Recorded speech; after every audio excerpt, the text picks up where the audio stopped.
All right, guys, Subside, the good, the bad, and the ugly.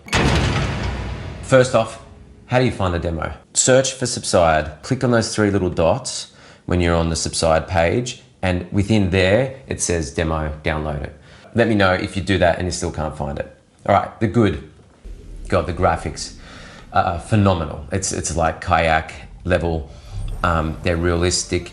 You feel like you're underwater. You almost get this sense, I got this sense when I went underwater that I just wanted to hang down there and I just felt this peace. And it's also cool because you get the sense like you can breathe underwater.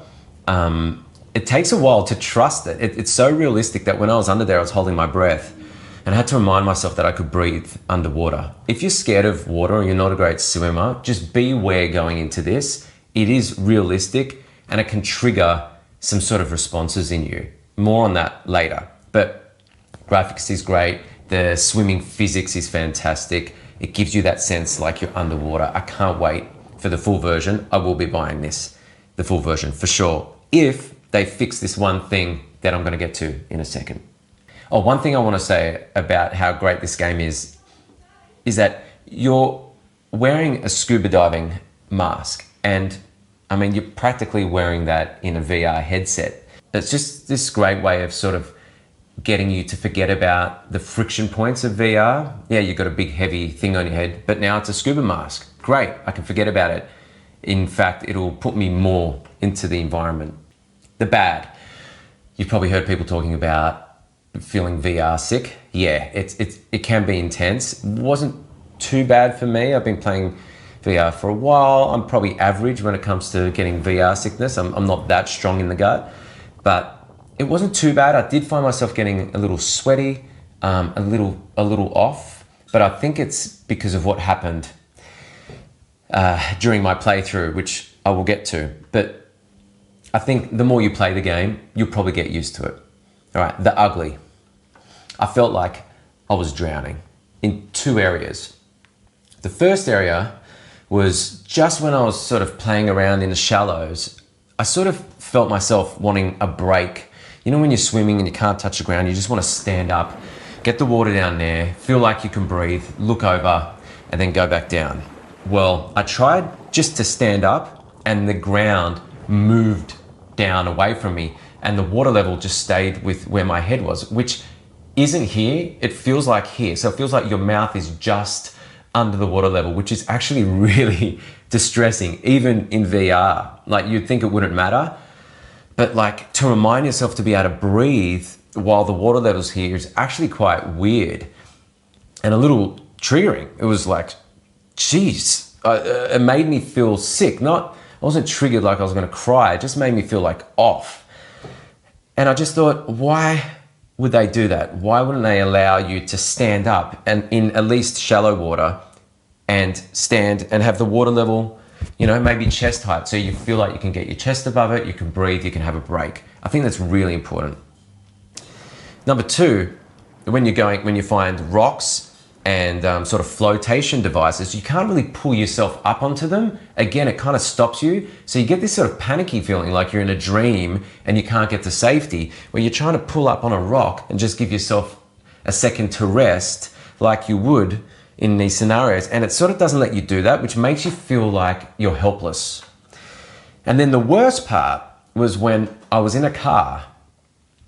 Underneath, you'll see, you're going to a car wreck, and I got stuck in the car, like you do in games. You get stuck in things, and I couldn't get out. And I was trying to swim out, and I was stuck in this car, and you can actually drown in this simulation. You start hearing this high piercing noise, and then it slowly goes out, and you drown, and it says simulation stopped or something. And I started getting panicky. I was like, I can't get out of this scenario. And instead of just breathing and realizing it's just a VR headset, I was so immersed and I was so enjoying the immersion that I almost forgot I could do that. And it induced a sense of panic in me. So you just got to be careful with that. You might be absolutely fine with it and you might even love that feeling. But for some people, it could be really triggering, especially if you had a near drowning experience in the past. If you're scared of water, or if you've had a near drowning experience, or or anything like that, just beware. I'm going to find a way to contact the developers and let them know that I think they need to add two things to this. One, you need to be able to stand up. If there's ground underneath you that is shallow enough, if the water's shallow enough, you need to be able to stand up in that water or pull yourself up onto rocks, flotation devices. And the second thing is that I think there needs to be a button, like a float button, that no matter what's going on, it takes you to the surface and you float on top of the water where your head feels like you're out. So like in buoyant water, the water would be around here. You get a sense of you can breathe above the waves and the choppiness.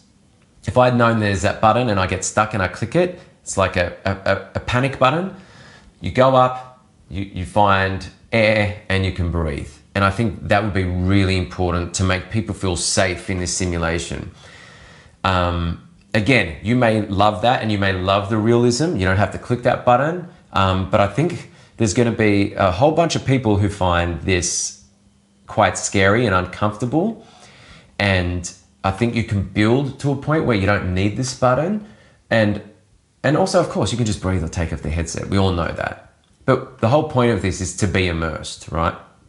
And you want to be able to slowly build up your ability for this immersion. And swimming underwater, if you're doing it like a simulator where you don't have a tank and you're holding your breath, it can be quite hectic. And you do die under there. So obviously it's not a scuba simulator, it's a swimming simulator. So I really think they should add this button, or at least make it an option to have sort of a panic mode. Let me know what you think. Apart from that, this is going to be awesome. I mean, when you're playing kayak VR, don't you just want to dive into the water and swim in there? Well, this is what this is all about. And the marine life, the sharks, it's really, really cool. They've done an amazing job on this. I think with these extra safety elements, this could be one of the best experiences in VR that we have. Anyway, go download it, enjoy, but beware.